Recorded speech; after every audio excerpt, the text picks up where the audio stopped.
My dog is acting up over here, so please forgive. Um, I decided to do this stream because I've got some real serious concerns about what's going on.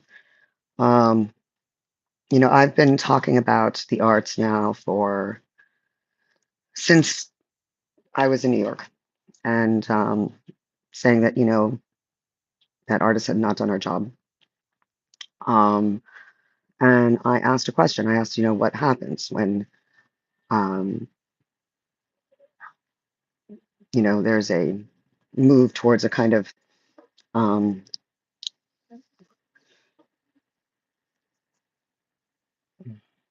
blatant totalitarian othering of people, calling them diseased. Um, I predicted that we were going to be pretty much where we are now, and my prediction for what's coming next is not very good. So I encourage people to ask questions, but I really want to talk specifically now about Socrealism, and I'm basically going to do a Socrealism 101 here for you.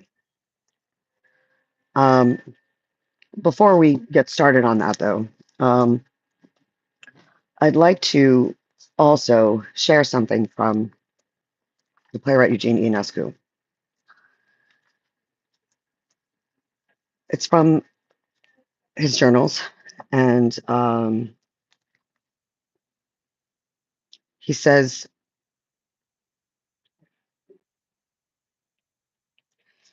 something which I think is eerily reminiscent of where we are. He says, "The notebook has 200 pages. I've just begun it. What will our situation be when I get to page 200? Where will we be? Will we still exist for that matter? What is going to happen during these 200 pages? I wonder with the greatest anxiety, but I hope that I'll get to the end of these 200 pages, that I will still be around at the end of these 200 pages. That comforts me. It will all be over one day. We shall surmount obstacles and come through. Take heart." I look over these old pages and copy them. It's hard for me to be absorbed in this past. Before I can tackle this block of memories, I find myself back again in the present, in present events.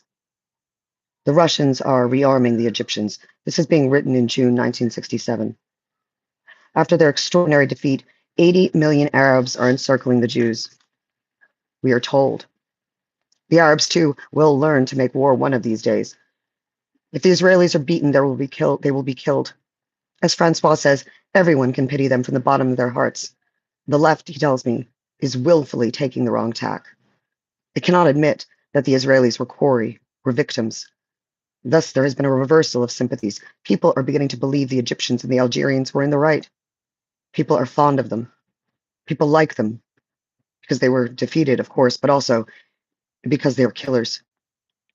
In 1940, when I wrote the notes above and the notes below, 49% of the French were for the Russian killers, 49% for Stalin's Russia, which was congratulated for having helped the Germans attack the West. People like killers. And if one feels sympathy for the victims, it's by way of thanking them for letting themselves be killed. This complex, this state of mind is not so difficult to analyze now that we're acquainted with the various schools of psychoanalysis. When I, who am neither a sadist nor a masochist, think that anti-Semitism is violently with us once again in the guise of anti-Zionism or hidden behind the mask of progressivism. In the case of the Jews in Russia who have already been dispersed, I cannot help think what would happen if there were no more Jews? There would be neither Christianity nor Hasidism. There would not be. There would not have been either Freud or Bergenson or Husserl or Einstein or Schoenberg, not even Trotsky or Marx. The most anti-Semitic anti-Semites are the Russians who claim kinship with Marx. But if Russia hadn't been Marxist, it would have nonetheless been anti-Semitic, as it is anti-Arab. The Arabs are good for foreign policy of Soviet Russia, but when they visit Russia, they are closely watched and are not allowed to sleep with Slavic women. This is even more the case with the Negroes, the black students who lived for a time in Soviet Russia and have borne witness to this fact. I believe in the Jews. I believe that they exist. When Sartre said that the Jewish problem shouldn't be raised for the one who raised the problem was thereby already an anti-Semite, he was wrong. It was he who was the real anti-Semite. What is more, he wasn't too fond of the Jews before the war in 1940. To say that the Jewish problem doesn't exist clearly means, from the point of view of psychoanalysis, that one denies the existence of Jews, that one does away with them. I believe that the world would be a harsh, sad place without them. What makes us go on living? The hope that someday this whole world will change, that all this will change, and everything will be fine and dandy. If it weren't for the Jews, people would not believe in, would not have hope for the coming of the return of a Messiah who will bring salvation. We keep on hoping, knowing that the Messiah is behind the door. We hope that one day he will open it and that the world will know abundant joy. We all hope in the ideal city, that is to say, we all hope in the New Jerusalem, and that it will rise out of the desert wastelands and from out of death. We hope for the transfiguration of the world, and we will have this hope as long as this myth that comes to us from the Jews endures. Marx was able to modernize this myth of the ideal city.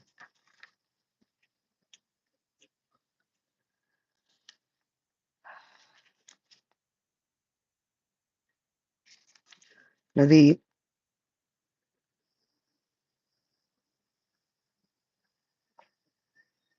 problem that I think we're facing right now, it's the same problem I've been speaking about now for years.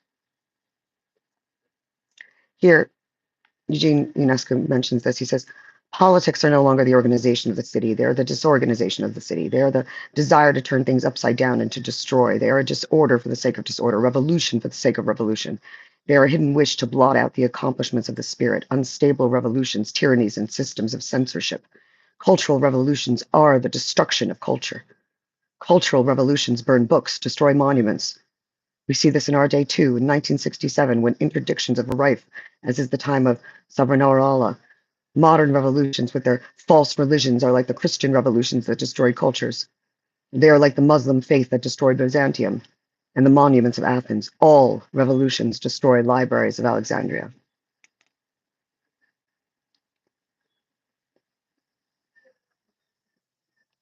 See, the trouble that we're facing, I think Václav Havel brilliantly explained. But I also want to touch on something which keeps coming up before we get into that. See, my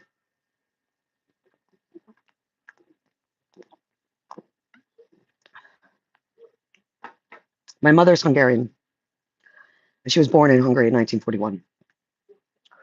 In 1944, or up until 1944, Jews were safe in Hungary. My grandfather was nobility. He was a hussar, and he fled with his family out of Hungary to Romania, where you could pay off the Nazis. And then the night before they were go to Israel, someone turned on him and reported him to the Securitate, and he was taken, put into a gulag, the Black Valley. So I can tell you firsthand that this concept that communism is some Jewish concoction is utter rubbish. But I want to touch on this. I want to touch on this because I want to ask a question. Who survives? Who survives the totalitarian vice? We know, for example, that a lot of Americans know next to nothing about Stalin and even less about Mao. We've spent years now explaining to the left that calling the right Nazis doesn't do any good, because when the real Nazis show up, what do? Well, we're pretty damn close to that now. A lot of people also don't know what the Arrow Cross or the green shirts were. So the Arrow Cross were a group of lunatic, thuggish, uneducated, hopeless, the lowest of the low men, primarily, obviously, in Hungary, that were kept out of office until basically the end of the war, and when Stalin had gotten his foothold into some of the influences of Hungarian politics, and they then took over the government. And in 44, that's when Hungarian Jews were no longer safe.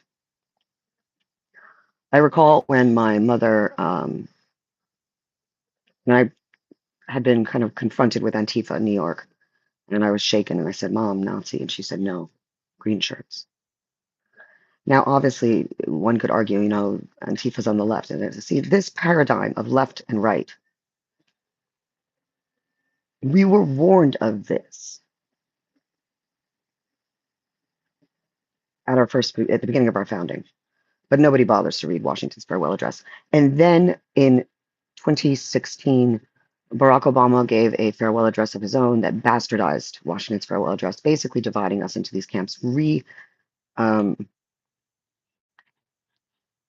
entrenching into our psyche this idea of partisanship above all.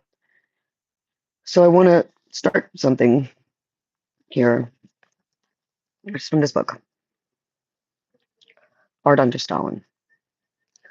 This talks a bit about the founding of the philosophy of Socrealism, which is not merely an aesthetic, but understand how anyone could think that a way of controlling writers, artists, and as well as art itself, how that wouldn't be something that all of us now are being influenced by, considering just the nature of our world and the nature of how we communicate in the medium that we're in, and how postmodern art was overtaken by this.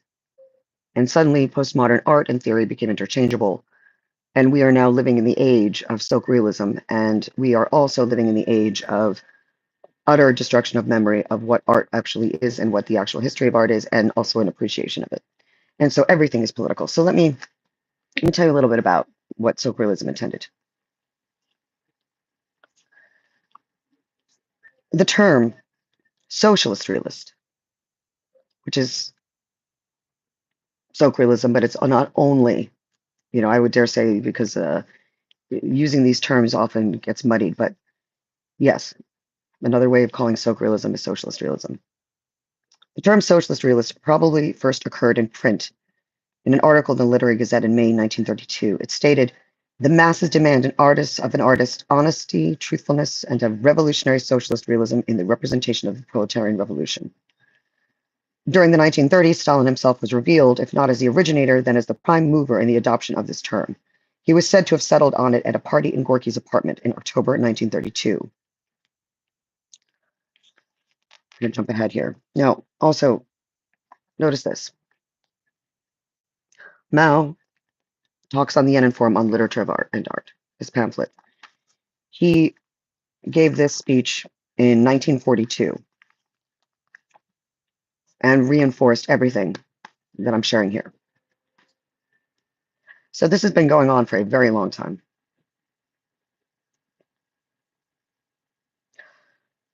Socialist realism did not emerge fully armed like some Minerva. Its theory was elaborated progressively throughout the 1930s. In this and subsequent decades, the theory was subject to constant emendation and reinterpretation by the party and by artists. Thus, socialist realist art was never a static phenomenon. It reflected the development of Soviet society and party politics and party policy. The pronouncement of the party elite were a beacon to artists. At the 1934 Writers' Conference, Andrei Zhdanov spoke on the party's behalf. Remember that name, Zhdanov. Some of the content of his speech was incorporated by the conference, sometimes verbatim, into the Constitution of the Union of Writers, and has remained current to this day. Following Zhdanov, the Writers' Constitution states that socialist realism demands from the artist a true and historically concrete depiction of reality in its revolutionary development, combined with the task of educating workers in the spirit of communism. Let me just say one thing.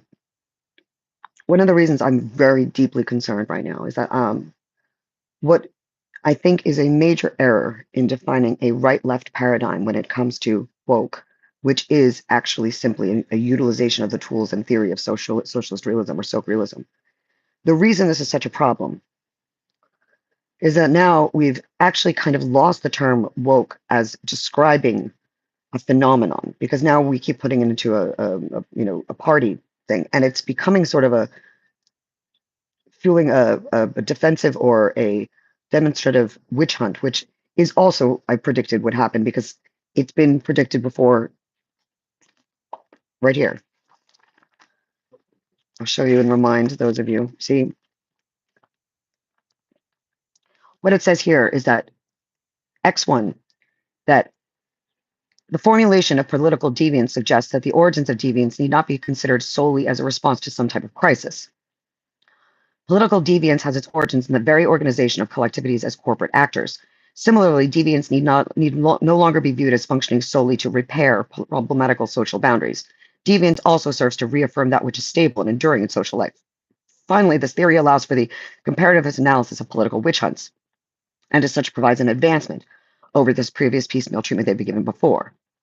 What he says is that the greater the inclusion of corporate interests at the expense of constituent interests in the structure for making collective decisions, X1,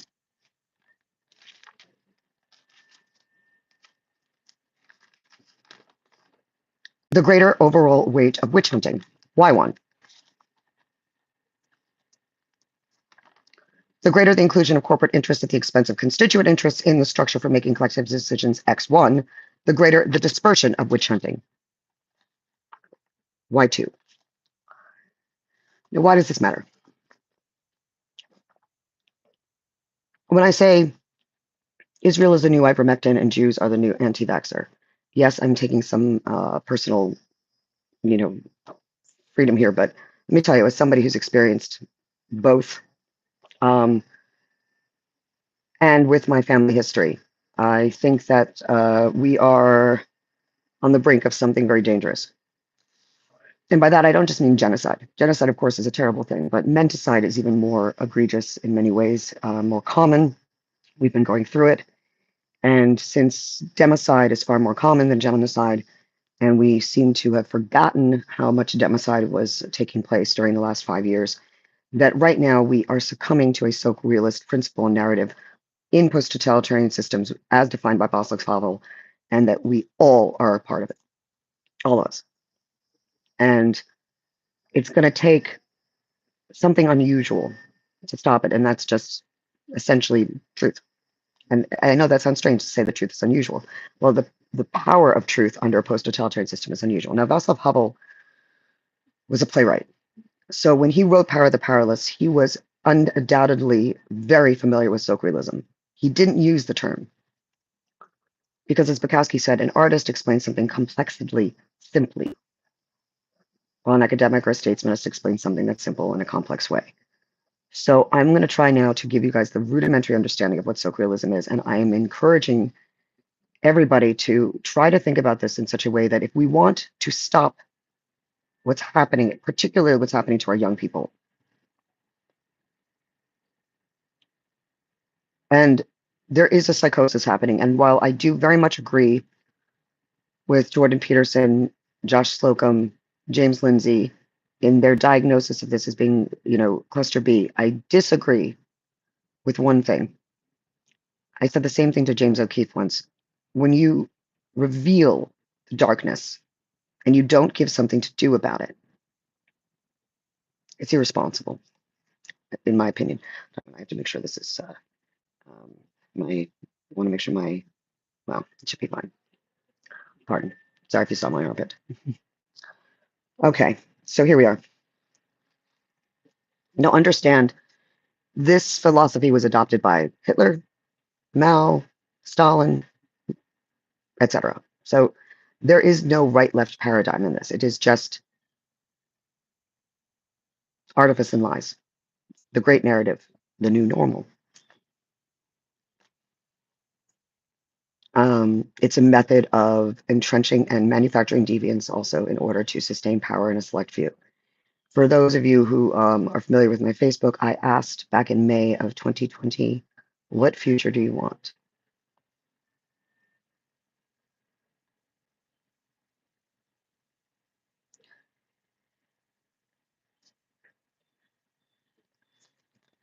Socialist realism, quote, demands of the artist a true and historically concrete depiction of reality in its revolutionary development, combined with the task of educating workers in the spirit of communism. Now, also, please note that this book was published in 1991. It begins by stating that there has been no satisfactory account of the Stalin period in Soviet art. In the West, ideological antagonism and the impossibility of reconciling socialist realism with modernism has led to its being virtually ignored. So, see, what I don't understand is why it's so difficult for people to believe that if art and artifice have been used in the past to spread an ideology or theology or religion, then why could it not be done again for the spread of liberation theology, which is frankly what we're dealing with? Whether left or right, it doesn't matter. It's anti-human, anti-liberty, anti-American, anti-art, anti-everything. And this utter redefining and misuse of the term liberal, by the by, is so discouraging because, all one has to do is go to marx.org and look up how Mao defined liberalism and the essay he wrote called Combating Liberalism. Liberalism is not a political position, like party. In some countries it is, but it's a way of thinking. It is written into our founding documents. If we destroy liberalism, we destroy our founding documents, we destroy our founding principles. The idea that people don't realize that people on both the left and the right, for their own purposes, misuse language all the time. Orwell talked about this. And I'm absolutely aghast that there's almost no one, if not no one, in leadership positions who with large audiences who have access to production, quality, marketing tools, large audiences, money, time, freedom, you name it. None of those people are facing or are confronting this one core issue. It seems to me as if no one, once again, we are entering a time where no one in media or art, frankly, seems interested in actually solving something, but rather just riding the coattails of it to wherever it may lead.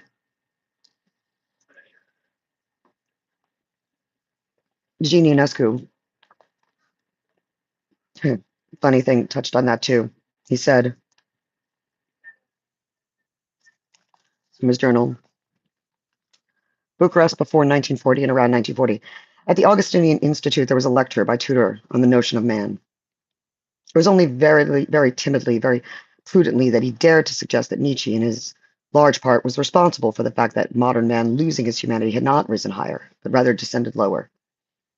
I reread this passage from before the war in 1940 again today. The man in question, in short, was Hitlerian man or fascist man. In my opinion, he did not pay as much attention as he should have to Nietzsche's Luciferian pride. By wanting to become a superman, the man who harbored this desire became a hyena. I met Constant at the lecture. His gentle, tender, consolatory air hides criminal impulses, criminal ones in the realm of theory. He came toward me, all smiles. I congratulated myself for being firm enough to tell him that his insouciant air didn't fool me, that the apparent friendship he showed toward me would not keep me from never forgiving him for his political ideas. He held out his hand, and I did not immediately take it. Don't you want to shake hands? Not all that much, but since I must, I answered with a sigh. Then I went with Tudor to a streetcar. When he gives lectures, he puts up a bold front. He is calm, serene, and seemingly self-assured. But in the dark, on the street, he took my arm. He was about to collapse. He shuffled along with tiny footsteps and gave a sort of plaintive growl from time to time, like an old man, like a sick person. His life is threatened. My presence must not bring him much comfort. Before the lecture, Constant was having a discussion with a certain person named Virgil, who has a graduate degree in philosophy. His face is the picture of decrepitude. He has a dirty gray complexion. Jean was telling me that Virgil had said that it was necessary to destroy everything, so that everything could be started over again from scratch. Jean was stupefied and scandalized, not me. This idea is by no means original. It is only a pitiful cliche peculiar to revolutions of the right or the left, and does not correspond somehow to any sort of content. Or if it does, it is to a pure stupidity that is full of hatred, not to a desire for purification. I look at Virgil, so ugly, so repugnant, so sordid, that he makes one feel like destroying the world. Beginning with him.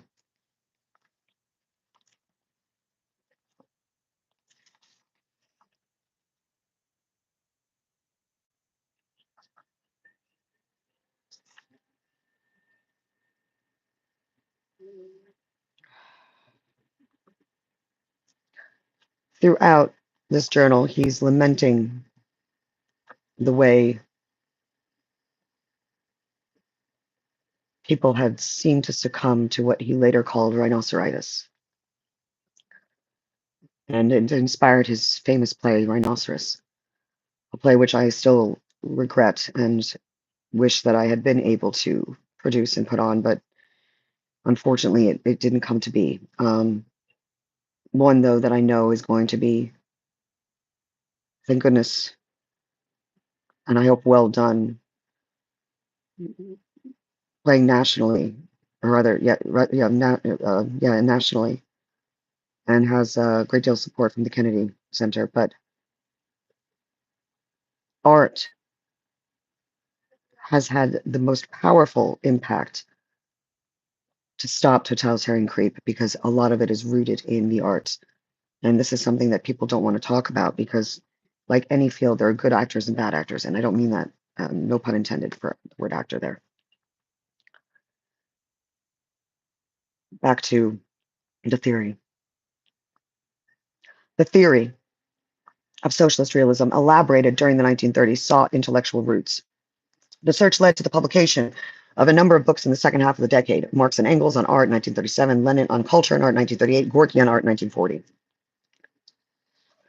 A precedent for socialist realism was discovered in Engels' requirement for a tendentious art devoted to the workers' cause.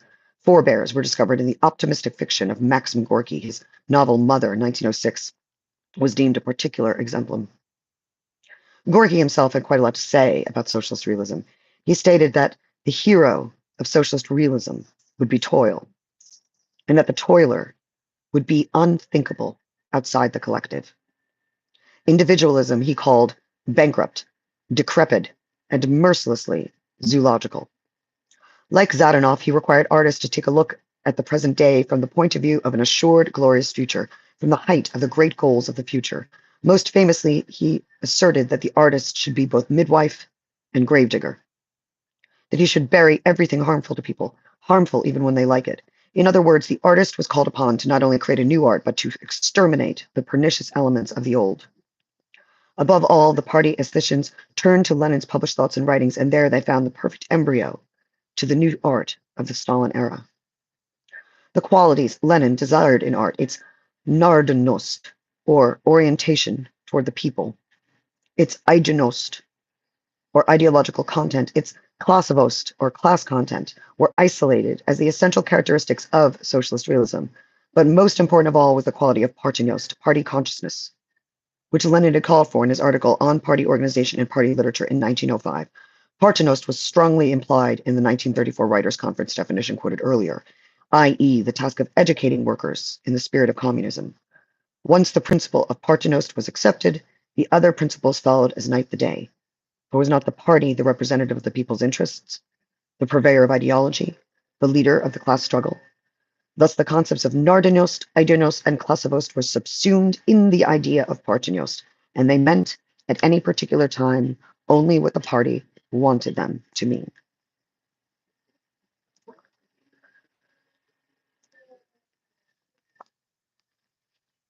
This was adopted by Mao.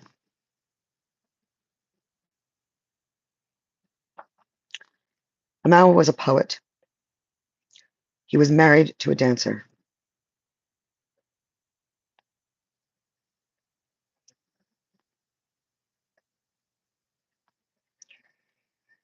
Here's something he had to say. The revolutionary struggle on the ideological and artistic fronts must be subordinate to the political struggle, because only through politics can the needs of the class and the masses find expression in concentrated form. Revolutionary statesmen, the political specialists who know the science or art of revolutionary politics. Do you hear that? Are simply the leaders of millions upon millions of statesmen, the masses. Their task is to collect the opinions of these mass statesmen, shift and refine them, and return them to the masses, who then take them and put them into practice. They are therefore not the kind of aristocratic statesmen who work behind the closed doors and fancy they have a monopoly of wisdom. Herein lies a difference in principle between the proletarian statesman and the decadent bourgeois statesman. This is precisely why there can be complete unity between the political character of our literary and artistic works and their truthfulness. It would be wrong to fail to realize this and to debate the politics and the statesmen of the proletariat. Let us consider next the question of the united front in the world of literature and art. Since literature and art are subordinate to politics, and since the fundamental problem in China's politics today is resistance to Japan, and later to imperial America, as they put it, our party writers and artists must find in the first place unite on this issue. So when Mao turned and decided to side with the Palestinians and help Stalin create the PLO, is it any surprise? Now, when we're hearing over and over again various things like how there were Jews who were involved in Maoism or communism, blah, blah, blah. I'm just going to say this. Adherence, and I'm quoting Rabbi Marvin Enneman here, adherence to communism or to Judaism means treason to the other. You cannot be a Jew and a communist. It's not possible. Communism itself is part of liberation theology. It is a theology, and I will prove it now. The sun is beginning to set, so there's not going to be too much time here left, but I'll continue this series if there's enough feedback here, if this has been effective enough. And I'll begin with the introduction to On Socialist Realism by Abram Tertz. From the 1959, two manuscripts by an anonymous young Soviet writer were secretly taken to Paris and published there for the first time. Recently, the first of these, the precedent-shattering short novel, The Trial Begins, appeared in America. On its publication, Time referred to it as perhaps the most remarkable novel to have come out of Russia since the revolution. Now, the second manuscript, also a work of major importance, is published with an introduction by the eminent Polish author Czesław Miłosz. Formulated by Maxim Gorky during the height of the Stalin dictatorship, the doctrine of socialist realism has survived all the recent vicissitudes of Soviet politics. Indeed, this aesthetic theory is no mere matter of taste for the Russian citizen in general, and the Russian artist in particular. With its glorification of the state, its optimism by decree, and its fundamental aim to educate the workers in the spirit of socialism, this is the philosophy which dictates the whole tone and temper of Russian life. To attack the flood of novels, poems, and plays produced under this theory's aegis, as Abram Tertz does here, is therefore no mere exercise in literary criticism, but a remarkable examination of the very foundation of present-day Russian ideology. Set within the panorama of Russian literary history, Abram Tertz's essay is at once an intellectual and historical document of great moment and an encouraging revelation of new critical tendencies within supposedly monolithic Russia. To keep his identity secret, Abram Tertz borrowed his pseudonym from a character in a now banned Moscow University student's song.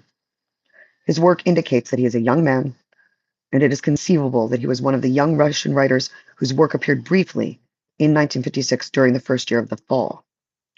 Most important to the Western reader, his writing shows his education by the Soviets and a loving, thorough knowledge of Russian literature.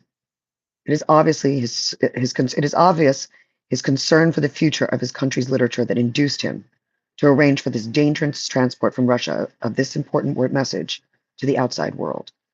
This was printed in New York by Pantheon Books in 1960.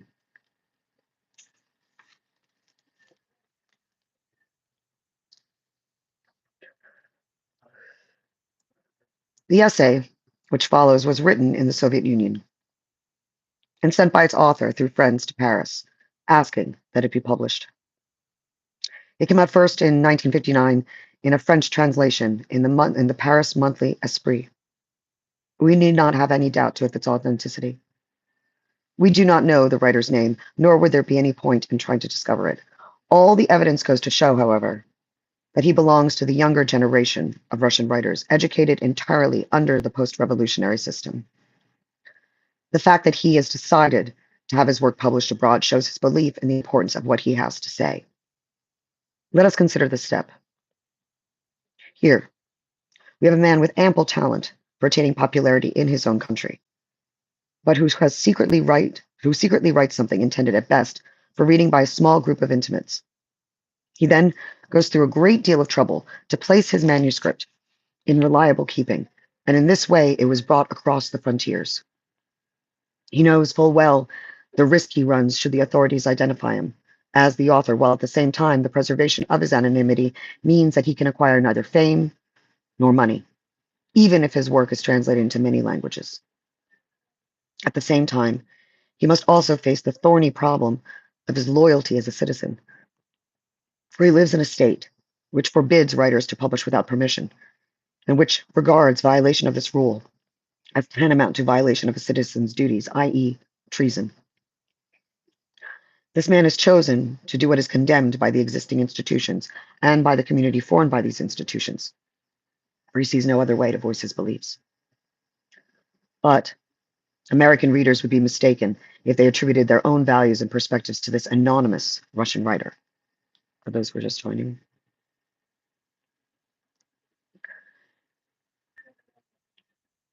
But American readers would be mistaken if they attributed their own values and perspectives to this anonymous Russian writer and regarded him as a supporter of the Western ways of life. For instance, were this so, the situation would be relatively simple. An internal enemy of the system would have found means to reveal himself. If we are to understand him, we must abandon the division of people into communists and anti-communists. If this anonymous Russian were asked whether he is a communist or an anti-communist, he would almost certainly shrug and answer, "What does that mean?" Only one kind of reality exists for him. It is that in which he has grown up, and which forms his daily environment. The world outside the Soviet Union might as well not exist, as far as he is concerned. He lives with the problems of his own community, and it is significant that he uses the form we. We did this, and we did that, and we believed, and we ought to. This essay should be taken as a voice, participating in an internal discussion between Soviet writers. In conditions of greater freedom, his voice would have been regarded as a manifestation of the normal right to criticize. To what extent does this anonymous Russian express the trends prevailing in the society he belongs to? There's a good deal of evidence to show that his views are shared by a large proportion of the intellectuals, particularly among the younger generation. The Russian press has published attempts to reach conclusions in a vein similar to this essay, but they are cautious and half-hearted. Where this anonymous Russian differs from his fellow writers is in the boldness with which he goes to the heart of the matter. Outside the Soviet Union proper, in countries of Eastern Europe now ruled by communists, his ideas would cause no surprise. In some of these countries, where matters of the same kind are openly discussed, such arguments as we find in this essay are, at least unofficially, as plain as daylight to everyone.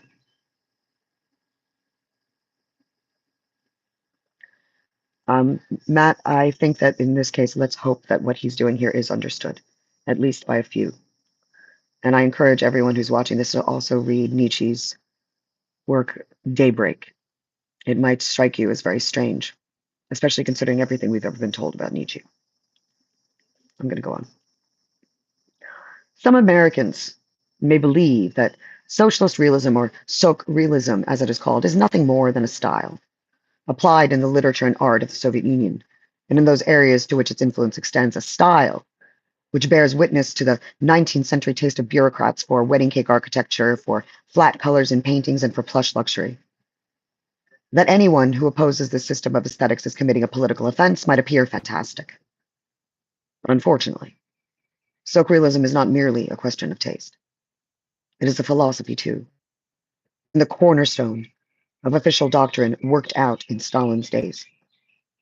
Socrealism is directly responsible for the deaths of millions of men and women, for it is based on the glorification of the state by the writer and artist whose task it is to portray the power of the state as the greatest good, and to scorn the sufferings of the individual.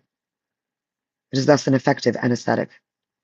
The inferiority of poetry, novels, plays, and pictures produced in accordance with this formula cannot be avoided, since reality, which is quite disagreeable, has to be passed over in silence, in the name of an ideal, in the name of what ought to be.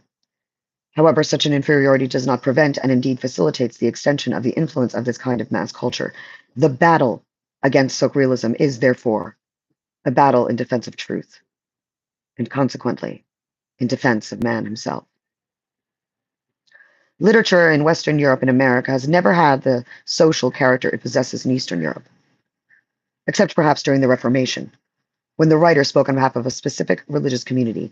Although the political part played by certain writers has sometimes been great, Rousseau and Voltaire are obvious instances, the collective imagination has never had the archetype of bard, leader, and teacher.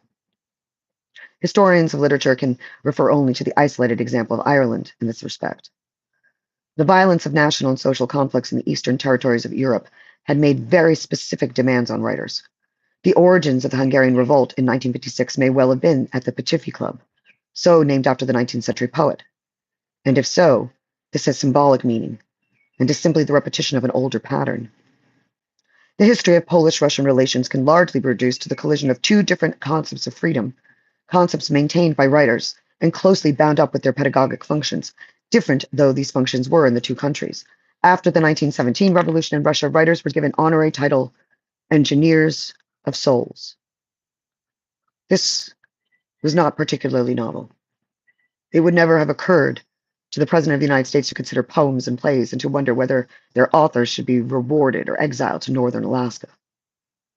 But the authorities in America have never regarded literature as dangerous to themselves or as an important instrument for maintaining power. In Russia, on the other hand, Tsar Nicholas I personally censored Pushkin's verses. Revolutionary movements in Russia were created by the intelligentsia, who let off steam by writing and using words as a substitute for or introduction to action. When the Communist Party established its dictatorship, it retained the custom of allotting a high social rank to writers, and the theory of socialist realism itself, which the party adopted, took shape long before the revolution, as this anonymous Russian shows. For these reasons, the present work is not merely the reflection of the argument about aesthetics, of no interest to the public at large. The game is being played for much higher stakes. I'm going to stop at the introduction. I'm going to jump ahead here, but I want to add, with today's, I believe it was today's editorial in the New York Times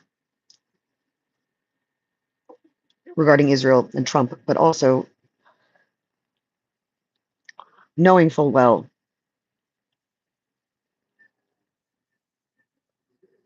the role that this rebirth or reignition of Maoism in China plays. I think we would be very, very foolish to not see the way Partenost, Klassivost, Nardinost, Idunost have all been part of our lives now for far too long. Once again, I encourage people to read The Power of the Powerless. I'm going to now begin reading Abram Tertz's work. And I'm also going to smoke a cigarette. If that means I get demonetized, so be it.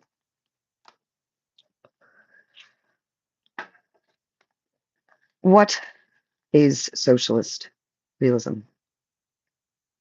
What is the meaning of this strange and jarring phrase? Can there be a socialist, capitalist, Christian, or Mohammedan realism? Does this irrational concept have a natural existence? Perhaps it does not exist at all. Perhaps it is only the nightmare of a terrified intellectual during the dark and magical night of Stalin's dictatorship. Perhaps a crude propaganda trick of Zadanov, or a senile fancy of Gorky's. Is it fiction, myth, or propaganda? Such questions, we are told, are often asked in the West. They are hotly debated in Poland. They are also current among us, where they arouse eager minds, tempting them into the heresies of doubt and criticism. Meanwhile, the productions of socialist realism are measured in billions of printed sheets, kilometers of canvas and film, centuries of hours. 1,000 critics, theoreticians, art experts, pedagogues are beating their heads and straining their voices to justify, explain, and interpret its material existence and dialectical character. head of state himself. The first secretary of Central Committee tears himself away from pressing economic tasks to pronounce some weighty words on the country's aesthetic problems. Note, this refers to Khrushchev's speech to Soviet intellectuals collected and published in 1957 under the title "For a Close Link Between Literature and Art and the Life of the People." The most exact definition of socialist realism is given in the Statute of the Union of Soviet Writers. Socialist realism is the basic method of Soviet literature and literary criticism. It demands of the artist the truthful, historically concrete representation of reality in its revolutionary development. Moreover, the truthfulness and historical concreteness of the artistic representation of reality must be linked with the task of ideological transformation and education of workers in the spirit of socialism. From the First All-Union Congress of Soviet Writers, 1934, page 716. This innocent formula is the foundation on which the entire edifice of socialist realism was erected. It includes the link between socialist realism and the realism of the past, as well as its new and distinguishing quality. The link lies in the truthfulness of the representation, the difference in the ability to seize the revolutionary development and to educate readers in the spirit of socialism. The old realists, or as they're sometimes called, critical realists, because they criticize bourgeois society, men like Balzac, Tolstoy, and Chekhov truthfully represented life as it is, but not having been instructed in the genius and teachings of Marx. They could not foresee the future victories of socialism. And they certainly did not know the real and concrete roads to these victories. The socialist realist, armed with the doctrine of Marx and enriched by the experiences of struggles and victories, is inspired by the vigilant attention of his friend and teacher, the Communist Party. While representing the present, he listens to the march of history and looks toward the future. He sees the visible traits of communism, invisible to the ordinary eye. His creative work is a step forward from the art of the past, the highest peak of artistic development of mankind, and the most realistic of realisms. Such, in a few words, is the general scheme of our art. It is amazingly simple, yet sufficiently elastic to comprehend Gorky, Mayakovsky, Faddeev, Arenberg, and hundreds of others, but we cannot understand this concept at all as long as we skim the surface of this dry formula and do not penetrate into its deep and hidden meaning. The gist of this formula, the truthful, historically concrete representation of reality in its revolutionary development, is founded on the concept of purpose, with a capital P. The purpose is an all-embracing ideal, toward which truthfully represented reality ascends in an undeviating revolutionary movement. To direct this movement toward its end and to help the reader approach it more closely by transforming his consciousness, this is the purpose of socialist realism, the most purposeful art of our time. The purpose is communism, known in its early stage as socialism. A poet not only writes poems, but helps in his own way to build communism. So too do sculptors, musicians, agronomists, engineers, laborers, policemen, and lawyers, as well as theaters, machines, newspapers, and guns. Our art, like our culture, and our society is teleological through and through, and it is subject to a higher destiny, from which it gains its title of nobility. In the final reckoning, we live only to speed the coming of communism. A tendency towards purpose is part of the human experience. I extend my hand to receive the coins. I go to a movie to spend some time with a pretty girl. I write a novel to earn glory and the gratitude of posterity. Each of my conscious moves is purposeful. Animals do not have such long-range intentions. They are moved by instincts. They bite to bite and not for the purpose of biting. They don't think about tomorrow, wealth, God. They live without facing any complex problems, but man invariably wants what he has not got. This quality of our nature finds its outlet in a feverish activity. We transform nature into our own image and turn nature into an object. Aimless rivers become arteries of communication. Aimless trees become paper filled with destiny. Our abstract thought is no less teleological. Man explores the world by attributing to it his own purposefulness. He asks, what is the use of the sun? And answers, to give light and heat. The animisms of primitive peoples is the first attempt to conquer senseless chaos by endowing it with many aims and to animate the indifferent universe with a life useful to man. Science has not freed us from the childish questions of why. Behind the causal relations that it establishes, we find the hidden and distorted purposefulness of natural phenomenon. Science says man descends from the monkey, instead of saying the destiny of the monkey is to become man. However, man never originated. His appearance and purpose are inseparable from God. That is, from the highest idea of purpose, which is accessible to us. If not through our understanding, then through our wish that there should be such a purpose. This is the final purpose of all that is, and of all that isn't, and is the infinite and probably purposeless. Purpose in itself. For how could purpose have purposes? There are periods of history when the presence of purpose is evident, when minor passions are absorbed in the striving for God, and he openly calls mankind to himself. Thus arose the culture of Christianity, which sees the purpose in what is, perhaps, its most inaccessible meaning. Then came the era of individualism, which proclaimed the freedom of the individual as the purpose and set about worshiping this purpose with the aid of Renaissance, humanism, Superman, democracy, Robespierre service, and other forms of worship. And now we have entered the era of the new worldwide system, that of socialist purposefulness. A blinding light pours from the summit of thought. Quote, a world that we can imagine more material and better suited to human needs than Christian paradise.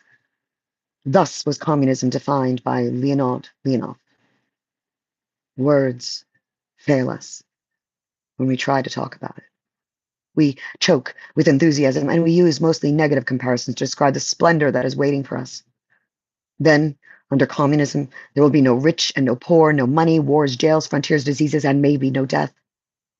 Everybody will eat and work as much as he likes, and labor will bring joy instead of sorrow. As Lenin promised, we will make toilets of pure gold. But what am I talking about? What words, what colors are needed to describe these grandiose heights where whores are as modest as virgins and hangmen as tender as mothers? The modern mind cannot imagine anything more beautiful or splendid than the communist ideal. The best that it can do is to restore to circulation old ideals of Christian love and the liberty of the individual, but it has been unable so far to set up a new purpose. Where socialism is concerned, the Western liberal individualist or Russian skeptical intellectual is about the same position as the cultured and intelligent Roman with regard to victorious Christianity. He called the new faith of the crucified God barbarous and naive, laughed over the lunatics who worshiped the cross, that Roman guillotine, and believed that the doctrines of the Trinity, the Immaculate Conception, the resurrection, etc., made no sense whatsoever, but it was quite above his powers to advance any serious arguments against the ideal of Christ as such. True. He could say that the best parts of the moral code of Christianity were borrowed from Plato, just as contemporary Christians assert here and there that communism took its noble aims from the gospel. But could he say that God conceived his love or goodness was evil or monstrous? And can we say that the universal happiness promised for the communist future is evil? For don't I know that blindfold thrusts will not make darkness yield to light? Am I a monster? Is not the happiness of millions closer to me than the empty luck for a few? Said Pasternak. We are helpless before the enchanting beauty that is communism. We have not lived long enough to invent a new purpose and to go beyond ourselves into the distance that is beyond communism. It was the genius of Marx that he proved the earthly paradise which others had dreamed before him was actually the purpose which fate destined for man. With the aid of Marx, communism passed from moral efforts of isolated individuals. But where were you, Golden Age? to the sphere of universal history, which became purposeful as never before and turned into mankind's march toward communism. At once, everything fell into place. An iron necessity and a strict hierarchical order harnessed the flow of centuries. The ape stood up on its hind legs and began its triumphant procession toward communism. The system of primitive communism arose because it was fated to grow into slavery. Slavery to give birth to feudalism, feudalism to capitalism, and finally capitalism, so it should give way to communism. That is all. The magnificent aim is achieved. The pyramid is crowned. History at an end. A truly religious person relates all the splendid variety of life to his divinity. He cannot understand another faith. He believes in the purpose so that he can despise other purposes. He shows the same fanaticism, or if you prefer, principle nost, with regard to history. A consistent Christian views the entire history previous to the birth of Christ as the prehistory of Christ. From the point of view of the monotheists, the pagans existed only to call upon themselves the will of the only God and, after a suitable preparation, to become monotheists. It can therefore hardly surprise us that in another religious system, ancient Rome has become an indispensable stage on the road to communism. With that the Crusades are explained not by their internal dynamics, by the ardent efforts of Christians, but by the action of the omnipresent forces of production that are now ensuring the collapse of capitalism and the triumph of socialism. True faith is not compatible with tolerance, i.e., with tolerance applied to the past. And though the Marxists call themselves historical materialists, their historicism is actually reduced to a desire to regard life as a march toward communism. Other movements are of little interest to them. Whether they are right or wrong is a matter of dispute. What is beyond dispute is that they are consistent. If we ask a Westerner why the French Revolution was necessary, we will receive a great many different answers. One will reply that it happened to save France, another that it took place to lead the nation into an abyss of moral experiments, a third that it came to give the world the great principles of liberty, equality, and fraternity, a fourth that the French Revolution was not necessary at all. But if you ask any Soviet schoolboy, to say nothing of the beneficiaries of our highest education, you will invariably receive the correct and exhaustive reply. The French Revolution was needed to clear the way to communism. The man who received a Marxist education knows the meaning of both past and future. He knows why this or that idea, event, emperor, or military leader was needed. It is a long time since men have had such an exact knowledge of the meaning of the world's destiny. Not since the Middle Ages, most likely. It is our great privilege to possess this knowledge once more. The teleological nature of Marxism is most obvious in the works of his latest theorists. They brought to Marxism the clarity, strength, and rigor of military orders and economic decrees. A good example is Stalin's judgment on the role of ideas, taken from the 4th chapter of the short course of the history of the Communist Party of the Soviet Union. Quote, "There exists different ideas and theories.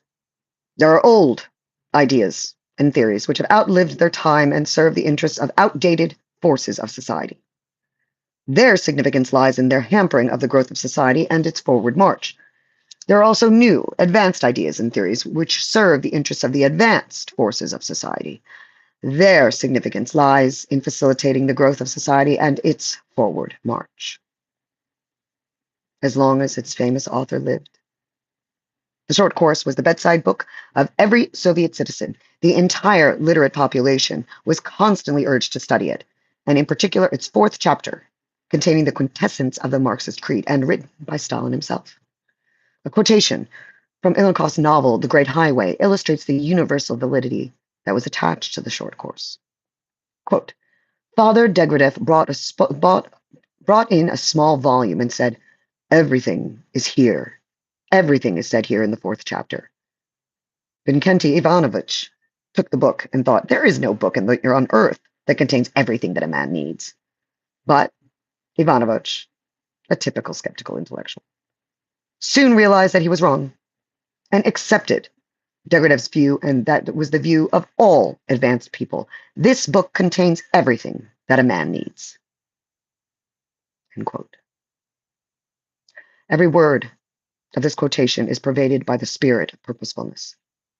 Even the ideas that do not favor the movement toward the purpose have their destiny to hamper the movement towards the purpose. Once, no doubt, the destiny of Satan. Idea, superstructure, base, law of nature, economics, forces of production, all of these abstract and personal concepts suddenly come to life, are covered with flesh and blood, and become like gods and heroes and devils. They create purpose, and suddenly from the pages of philosophical treatises and scientific investigations there resounds the voice of the great religious mystery. The base produces the superstructure so that it can serve the base. Joseph Stalin. Marxism and linguistic questions. This is not the only happy turn of phrase of Stalin's which the author of the Bible might envy. The specific teleology of Marxist thought consists in leading all concepts and objects toward the purpose, referring them all to the purpose, and defining them all through the purpose. The history of all epochs and nations is but the history of humanity's march toward communism, and the history of the world's thought happened, so to say, in order to bring forth scientific materialism, i.e., Marxism, i.e., the philosophy of communism. The history of philosophy, proclaims Zadanov, is the history of the birth, rise, and development of the scientific worldview and its laws. As materialism grew and developed in the struggle against idealism, so the history of philosophy is the history of the struggle between materialism and idealism. Zadanov. Contribution to the discussion of Alexandrov's History of Western European Philosophy, June 24th, 1947. These proud words seem like the voice of God himself, exclaiming, "The whole of history is my history, and since I assert myself in the struggle with Satan, world history is also the history of my struggle with Satan." And so it rises before us, the sole purpose of all creation, as splendid as eternal life and as compulsory as death. And we fling ourselves toward it, breaking all barriers and rejecting anything that might hamper our frantic course. We free ourselves without regret from belief in an afterlife, from love of our neighbor, from freedom of the individual and other prejudices. By now looking rather shop-worn, and looking all the sorrier by comparison with the great ideal before us. Thousands of martyrs of the revolution gave up their lives for the new religion and surpassed the first Christians in their sufferings, their steadfastness, and their holiness.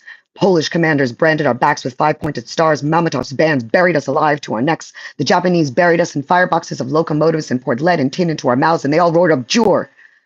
And from our burning throats, only three words came: long live communism. Mayakovsky. To our new God, we sacrificed not only our lives, our blood, and our bodies, we sacrificed our snow-white soul. After staining it with all the filth of the world. It's fine to be gentle, to drink tea with preserves, to plant flowers and cultivate love, non-resistance to evil, and other philanthropies. But whom did they save? And what did they change? In this world, these ancient virgins of both sexes, these egoists of humanism who bought themselves a easy conscience penny by penny and rented themselves a cozy corner in the heavenly almshouses. We did not want salvation for ourselves, but for all of humanity.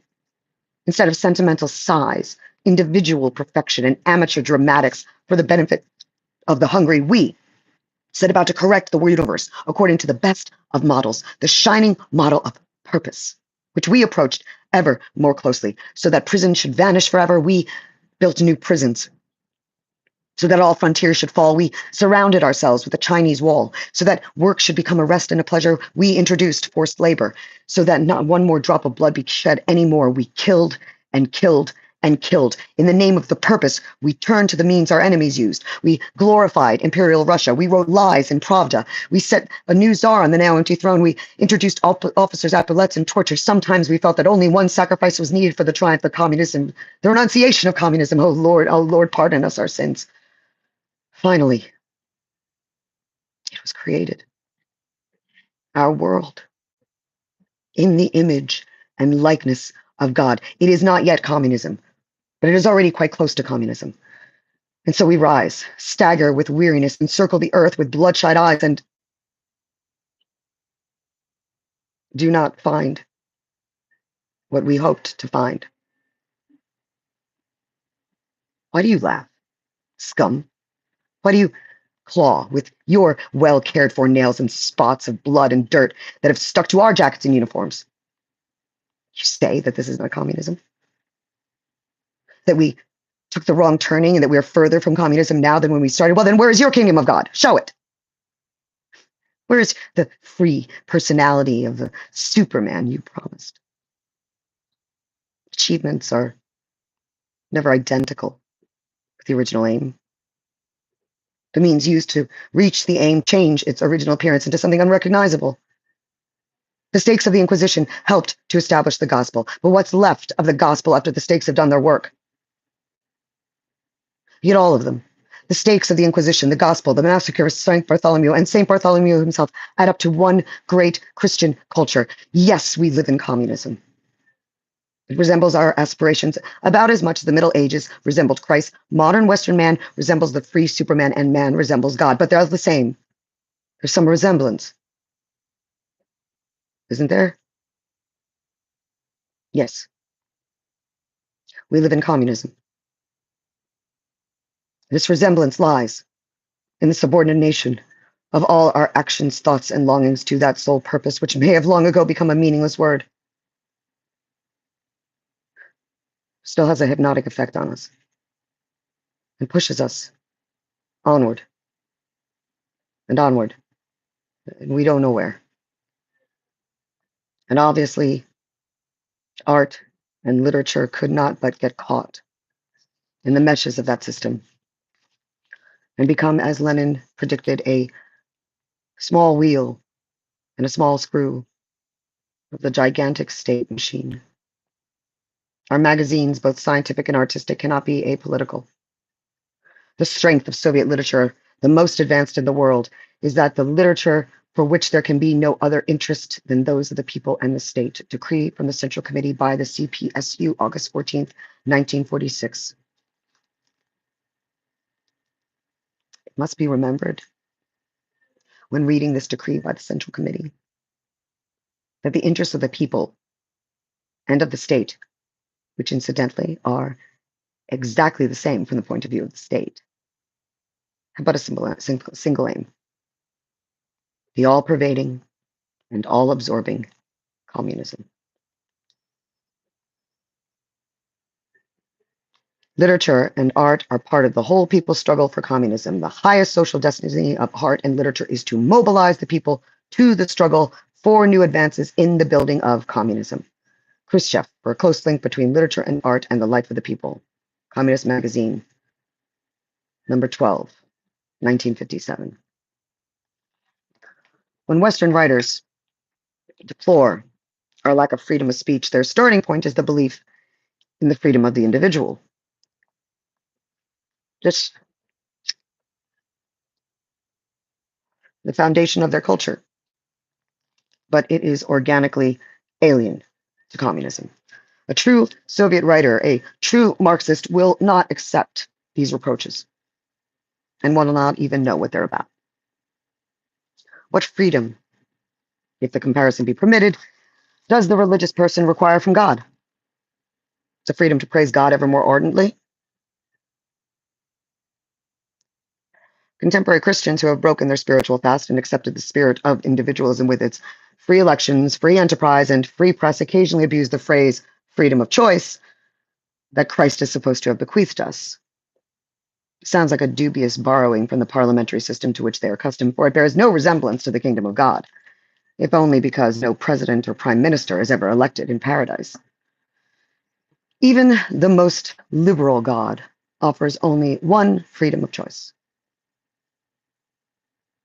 to believe or not to believe, to be for him or for Satan, to go to paradise or to hell. Communism offers just about the same right.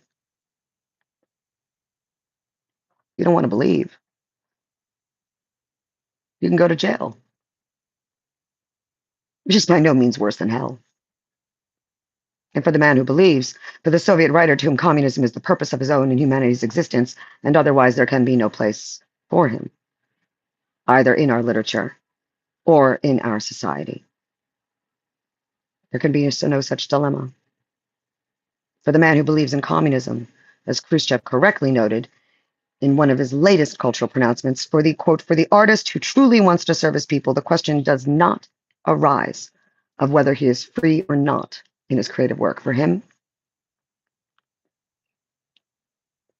the question of which approach to the phenomena of reality to choose is clear. He need not conform or force himself.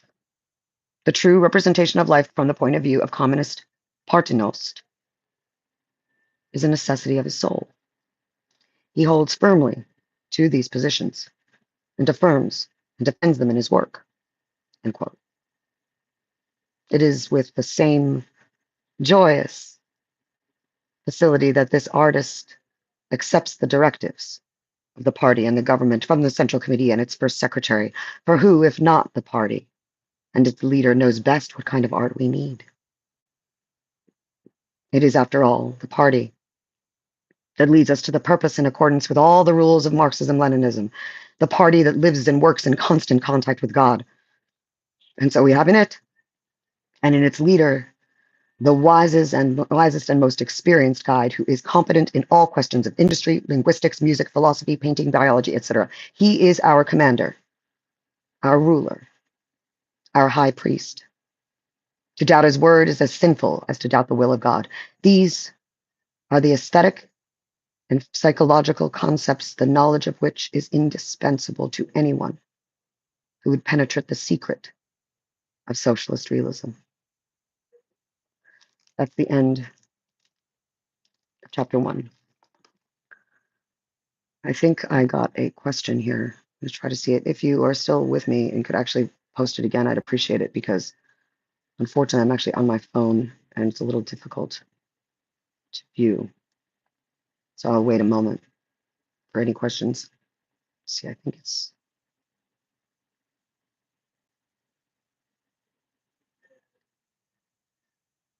let's see. Nope. Well, let's see, this is it. Let's see. I think live chat is now going now, I believe. I don't use it very often. So I'll give it a few moments.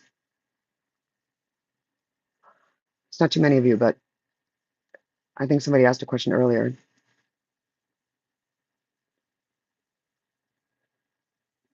The way I was reading from this,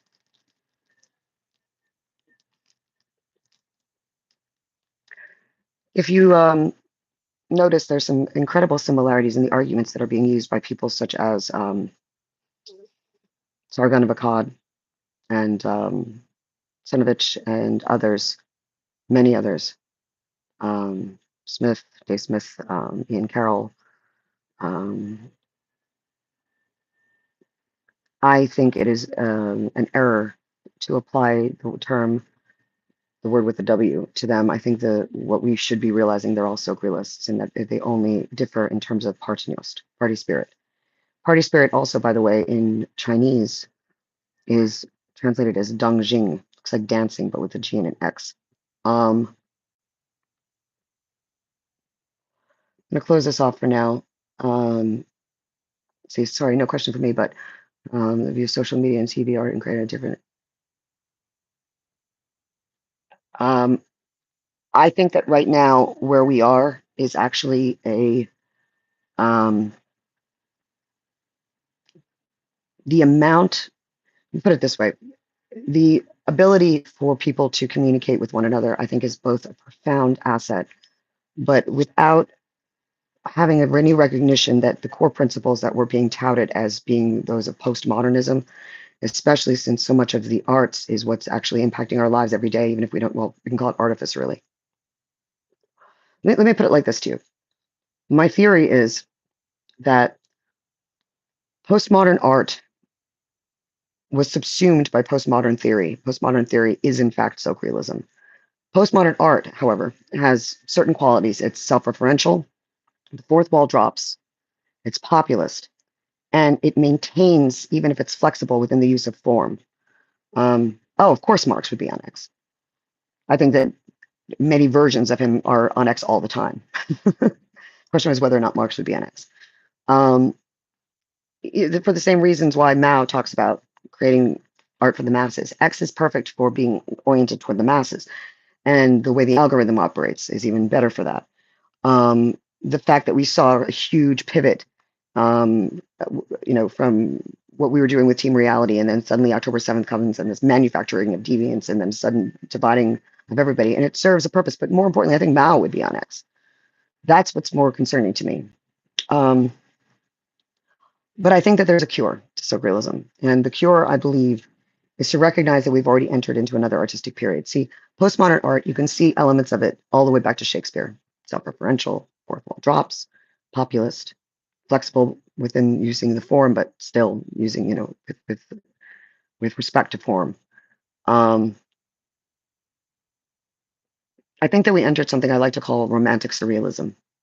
And I like to decouple the um, theory from the movement in order to reconstruct what art actually is. Because art and politics are not intertwined. Although art, science, and philosophy are, art and politics are not.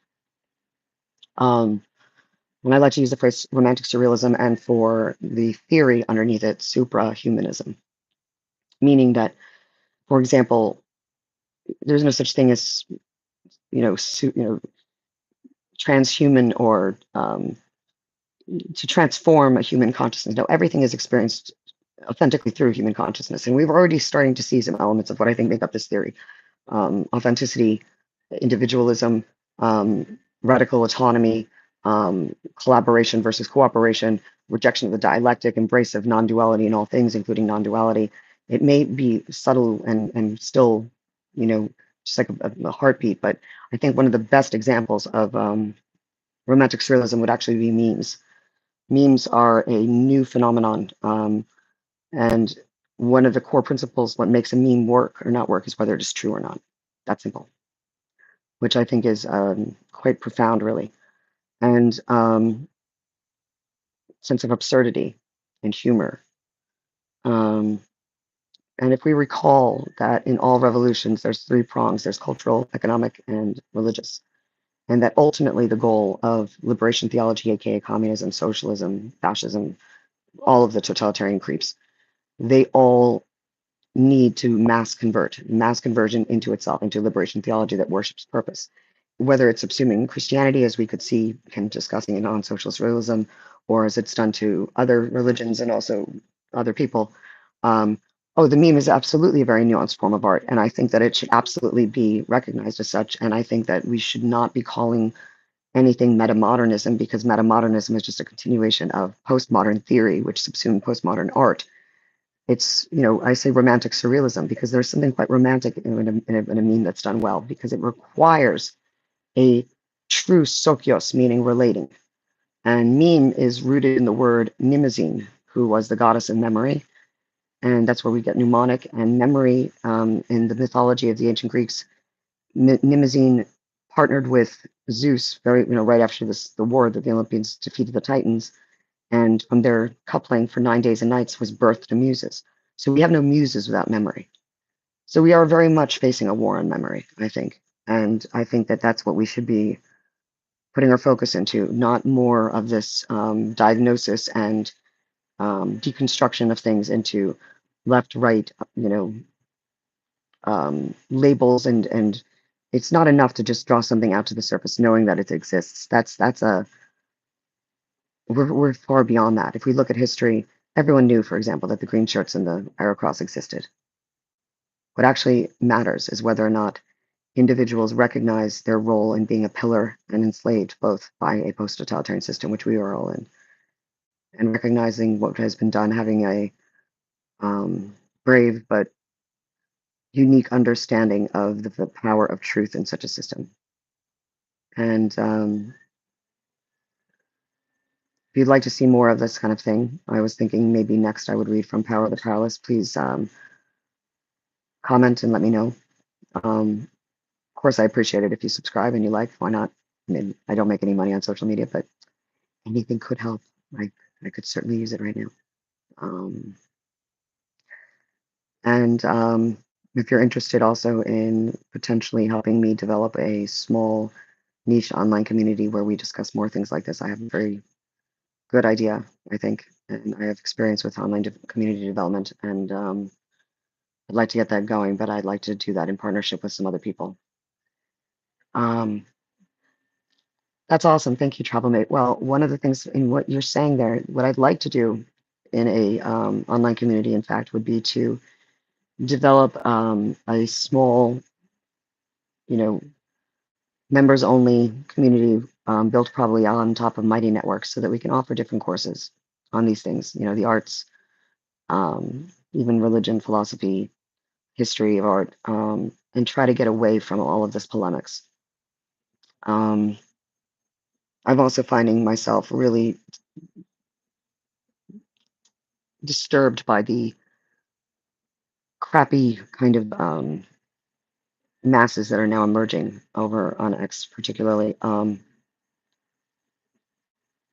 with that in mind, I'll leave you. I've actually recited this before for on YouTube, and you can find a recitation I did, but much more formally. But I'll leave you with this. Charles Bukowski, who was born in the Weimar and became an LA poet, he wrote an incredible poem called "The Genius of the Crowd," with in mind that the crowd is a beast. He wrote that there is enough treachery, hatred, violence, absurdity in the average human being to supply any given army on any given day. And the best at murder are those who preach against it.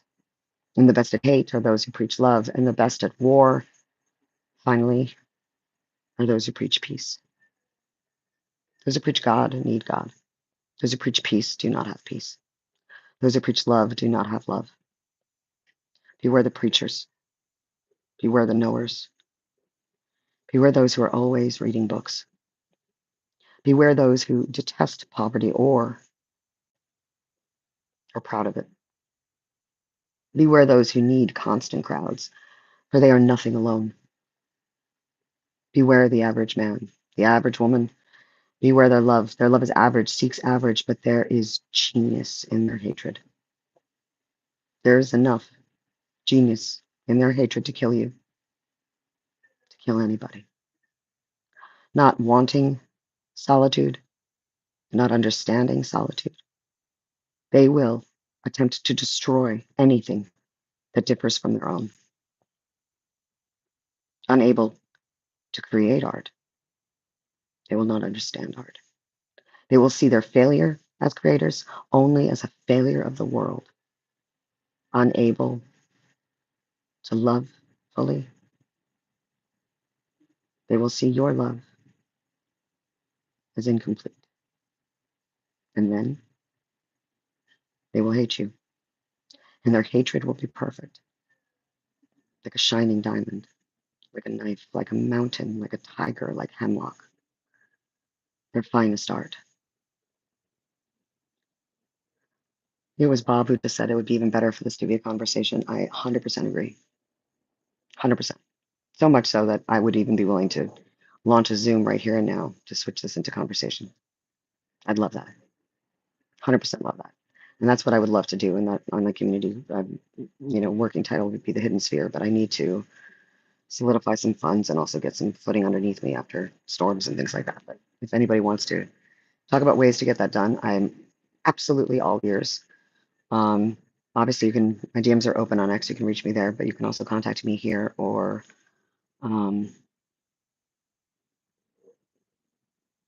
on Facebook, or I'm tempted to just give my phone number, but I'm not going to do that because I ain't stupid.